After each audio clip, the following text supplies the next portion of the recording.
Assalamualaikum warahmatullahi wabarakatuh. Salam dan bahagia Ibu dan Bapak Guru dimanapun Ibu dan Bapak Guru berada. Semoga dalam keadaan sehat ya dan tetap semangat dalam menjalankan aktivitas sebagai guru dan pendidik. Saya Satria Ramadan, guru di SMP Negeri 6 Nabire, Provinsi Papua Tengah. Di video kali ini saya akan berbagi kesimpulan dan refleksi pengetahuan selama mempelajari modul 2.3 tentang coaching untuk supervisi akademik serta mengkoneksikannya dengan materi-materi yang sudah dipelajari sebelumnya tentang pembelajaran diferensiasi, pembelajaran sosial emosional, serta pengembangan kompetensi sebagai pemimpin pembelajaran. Pemaparan ini sebagai tugas koneksi antar materi pada modul 2.3 sebagai calon guru penggerak angkatan 10. Kita mulai dari kesimpulan dan refleksi dari materi. Konsep coaching. Coaching secara filosofis adalah mengantarkan seseorang dari suatu titik menuju titik keberhasilan. Coaching adalah pendekatan komunikasi yang bentuknya kemitraan untuk memaksimalkan potensi pribadi dan profesional seseorang melalui proses yang menstimulasi dan mengeksplorasi pemikiran dengan proses kreatif.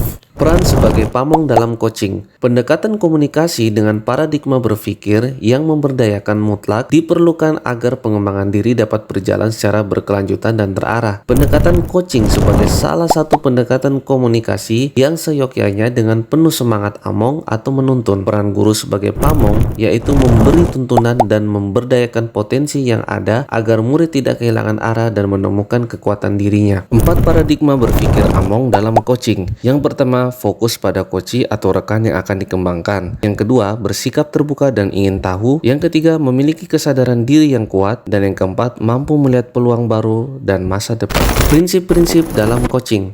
Yang pertama adalah kemitraan. Dalam coaching, posisi coach terhadap coachee-nya adalah mitra. Itu berarti setara, tidak ada yang lebih tinggi maupun lebih rendah.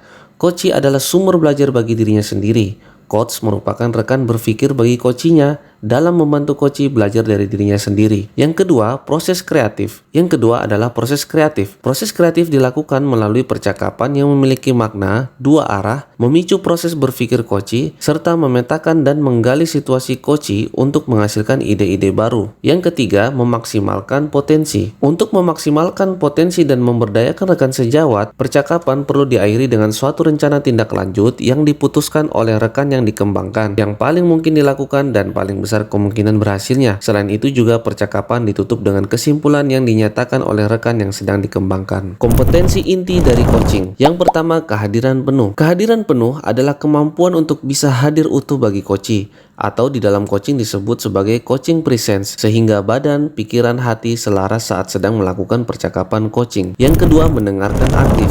Seorang coach yang baik akan mendengarkan lebih banyak dan lebih sedikit berbicara. Dalam percakapan coaching, fokus dan pusat komunikasi adalah pada diri coachee, yakni sebagai mitra bicara. Yang ketiga, mengajukan pertanyaan berbobot. Pertanyaan yang diajukan oleh seorang coach diharapkan menggugah coachee untuk berpikir dan dapat menstimulasi pemikiran coachee, memunculkan hal-hal yang mungkin belum terfikirkan sebelumnya, dan memunculkan ide-ide yang baru. Pertanyaan berbobot dari pendengar aktif dapat dibalut dengan teknik rasa, yaitu receive atau terima, yang berarti menerima atau mendengarkan semua informasi yang disampaikan coachee. Di sini kita harus memperhatikan kata kunci yang diucapkan. Appreciate atau apresiasi, yaitu memberikan apresiasi dengan merespon atau memberikan tanda bahwa kita mendengarkan coachee, baik dengan gestur tubuh maupun mimik wajah. Summarize atau merangkum. Saat coachee selesai berbicara, segera merangkum untuk memastikan pemahaman kita bersama.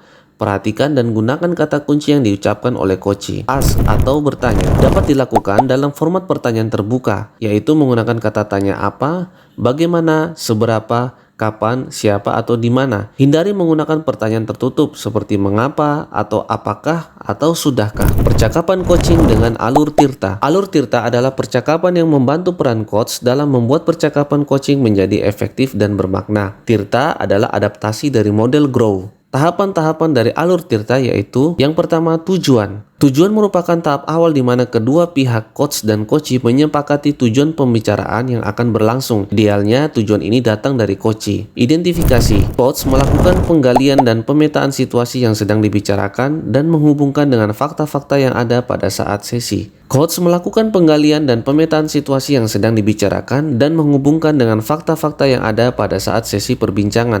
Rencana aksi, pengembangan ide atau alternatif solusi untuk rencana yang akan dibuat. Tanggung jawab, membuat komitmen atas hasil yang dicapai dan untuk langkah selanjutnya. Paradigma berpikir coaching untuk supervisi akademik. Supervisi akademik bermaksud untuk mengembangkan kompetensi mengajar guru yang bertujuan untuk meningkatkan kualitas proses belajar di kelas. Prinsip dan paradigma berpikir coaching ini sangat bisa digunakan dalam proses supervisi ini agar semangat yang lebih mewarnai proses supervisi adalah semangat yang memberdayakan, bukan sekedar mengevaluasi. Memang dalam pelaksanaannya tidak bisa kita pungkiri bahwa seringkali terjadi di lapangan adalah supervisi akademik dilihat sebagai sebuah proses yang bersifat satu arah, hanya sebagai tuntutan laporan tagihan atau kewajiban para pemimpin sekolah, hanya sekedar mengkonfirmasi apa yang terjadi di dalam kelas. Tidak ada keberlanjutan yang terarah dalam rangka meningkatkan performa mengajar guru. Diharapkan kita dapat mengembalikan semangat supervisi akademik mula-mula dengan melihat dan berpikir dengan menggunakan kacamata dan topi seorang coach. Supervisi akademik sebagai proses berkelanjutan yang memberdayakan, kualitas guru yang diharapkan untuk berkembang juga termasuk di dalamnya peningkatan motivasi atau komitmen diri. Kualitas pembelajaran meningkat seiring meningkatnya motivasi kerja para guru. Ada dua paradigma utama yang menjadi landasan kita menjalankan proses supervisi akademik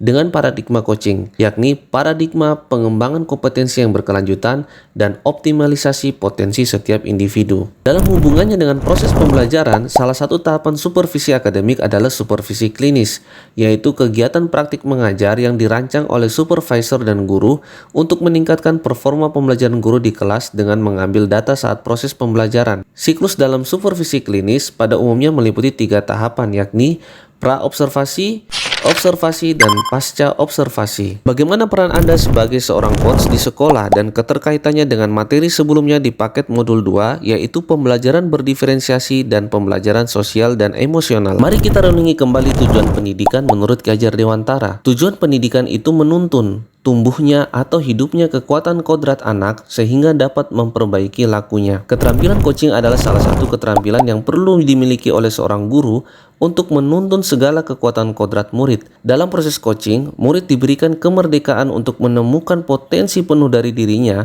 dengan tuntunan guru sebagai seorang coach atau pamong agar murid tidak kehilangan arah. Seperti yang kita ketahui, sistem among yaitu Ingarso Sungtulodo, Ing Madyo Mangunkarso, dan Tutwuri Handayani. Guru hendaknya menghadirkan semangat Tutwuri Handayani dalam cara berpikirnya pada setiap perjumpaan dan setiap proses komunikasi dalam pembelajaran, yaitu murid adalah mitra belajar, dialog yang emansipatif, tercipta ruang perjumpaan antara guru dan murid, kasih dan persaudaraan. Guru diharapkan mengikuti, mendampingi, dan mendorong kekuatan kodrat murid secara utuh dan holistik. Coaching sangat erat dengan pembelajaran berdiferensiasi. Pembelajaran berdiferensiasi adalah pembelajaran yang berusaha untuk mengakomodir kebutuhan belajar muridnya.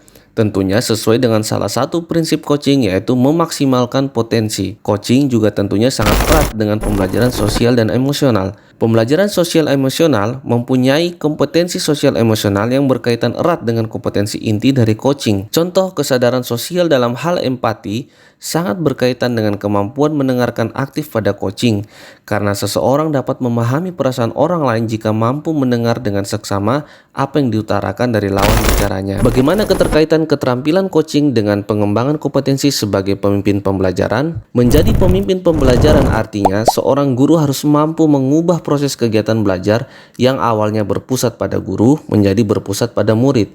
Guru juga harus mampu untuk melakukan perbaikan yang lebih baik secara terus-menerus.